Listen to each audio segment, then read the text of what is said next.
Utah अब पहुंच चुका है रयू इशिगोरी के पास। रयू कहता है, तुम्हें देख के एक अजीब सा सुकून मिलता है। मेरी पिछली लाइफ में मैं एक मॉडरेट ईटर था, सिर्फ वर्दी ओपोनेंट से लड़ता था और अच्छी लड़कियों से मिलता था, इसलिए मुझे कोई रिग्रेट नहीं है। पर फिर भी ये अजीब सी भूख कभी खत्म नहीं होती। सिगरेट के बाद एक स्वीट आफ्टर टेस्ट होता है, लेकिन मुझे जिंदगी में कभी डिजर्ट नहीं मिला। क्या तुम मेरा डिजर्ट बनोगे यूटा? उसके बाद रयू अटैक करता है और यूटा उसे ब्लॉक करके काउंटर करता है। इसका कर्स्ड एनर्जी आउटपुट बहुत हाई है, हर अटैक में फुल पावर लगा रहा है। मूवमेंट फास्ट और प्रिसाइज है। अगर गार्ड गलत हुआ तो हैवी डैमेज होगा।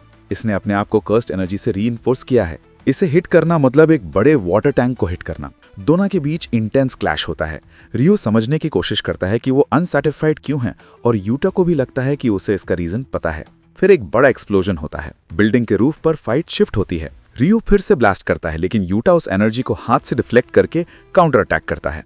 तभी टका को ऊरो एंटर करती है। मैं इंसान पर अटैक नहीं करती, मैं स्काई की सरफेस पर अटैक करती हूँ और उसे तोड़ के ओपोनेंट को डिस्टॉर्ट कर देती हूँ। ऊरो के अटैक से यूटा गिर जाता है। रियो ऊरो को इंटरफेयर ना करने के लिए बोलता है, लेकिन ऊरो अपनी टेक्निक से रियो का ही अटैक उस पर वापस रिफ्लेक्ट कर देती है। यह पहली बार होता है जब किसी ने रियो की ही टेक्निक उस पर यूज की। यूटा खड़ा होता है और कहता है, तुम काफी टफ हो और अब मैंने डिसाइड कर लिया है, मैं तुम्हारे साथ खेलूंगा। रियो सोचता है यूटा का रिवर्स कर्स टेक्निक प्रॉब्लम बनेगा, लेकिन इससे उसकी एनर्जी भी ड्रेन होती होगी। जैसे एक केक शॉप क्लोजिंग टाइम पे एम्प्टी हो जाए, वैसे ही तुम दोनों अब मेरे डिजर्ट नहीं लग रहे।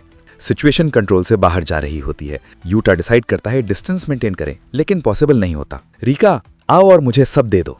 रीका एंटर करती है और शौका, यूटा अब तक अपनी फुल पावर यूज ही नहीं कर रहा था। रीका एक एक्सटर्नल स्टोरेज है कर्स्ड एनर्जी का, और जब वो यूटा की रिंग से कनेक्ट होती है तब 3 चीजें पॉसिबल होती हैं। Cursed technique use, complete manifestation, extra cursed energy supply. लेकिन ये सिर्फ 5 मिनट्स के लिए पॉसिबल है। यूटा तुरंत कर्स्ड स्पीच यूज करता है, डोंट मूव। ऊरो फ्रीज हो जाती है और यूटा प्लस रीका मिलकर उसे हेवी डैमेज देते हैं। रियू अटैक करता है। रीका उसका ब्लास्ट डिफ्लेक्ट करती है और रियू रियलाइज करता है रीका यूटा से भी ज्यादा पावरफुल है। रीका गुस्से में आके रियू को पंच मार के उड़ा देती है। फिर ऊरो का पास्ट रिवील होता है और यूटा एक और शॉकिंग मूव करता है। वो दूसरों की कर्स टेक्निक्स कॉपी कर सकता है। अब तीनों यूटा, रियू और ऊरो एक ही जगह खड़े हैं और रियलाइज करते हैं अब बात करने का कोई फायदा नहीं।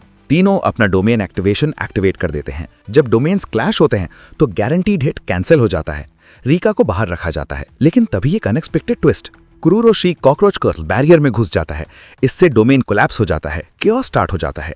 कुरुरोशी ऊरो पर अटैक करता है और उसका हाथ काट देता है। रीका उसका आर्म डिस्ट्रॉय कर देती है। अब अगर ऊरो हील करेगी उसकी एनर्जी ड्रेन हो जाएगी।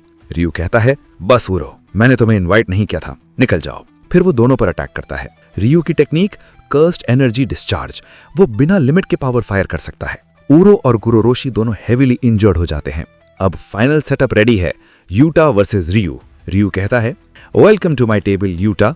अब असली फाइट शुरू करते हैं। Rika, let's start.